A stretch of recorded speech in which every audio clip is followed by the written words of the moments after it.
Hey, it's Dr. Dunaway here with Chiro Strength, and today I'm going to discuss a good release of the pec minor, which is usually a muscle that's tight in what's commonly referred to as upper cross syndrome, or these poor postural patterns where the shoulder gets rounded forward. And because it attaches to a process of the scapula, that's called the coracoid process, it doesn't actually have any attachments to the humerus, so we're really looking for movement of the scapula to be back and up. That's going to get the maximal stretch on that pec minor there, and I'm actually going to use the end, this butt end of a mobility stick.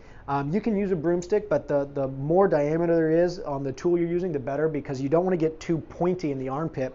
And my positioning here, I'm going to kind of put this into the corner.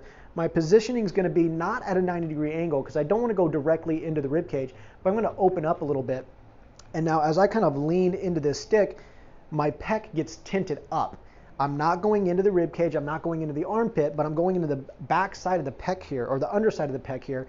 And then what I'm gonna do is I'm gonna take my shoulder in this position and kind of roll back like this. So I'm keeping some pressure, and I'm just gonna roll that stick back and forth, leaning into it a little bit, really trying to find the maximal stretch, maybe holding that stretch, breathing for a little bit. And I'm just gonna work through that for a couple counts. And not only will this help kind of open up a lot of the tension that often you feel kind of through the armpit here, but it's really going to relieve a lot of tension that you would get in these trigger point muscles and the rhomboids and stuff like that. Because if this muscle's not pulling you forward like this, you're going to have a lot less chronic stretch on these muscles, the upper back and the rhomboids. Now, after you do a release like that, it would help to be able to do some high pulls or some external rotations to really close down that mid to lower trap and those rhomboids to kind of reset tension.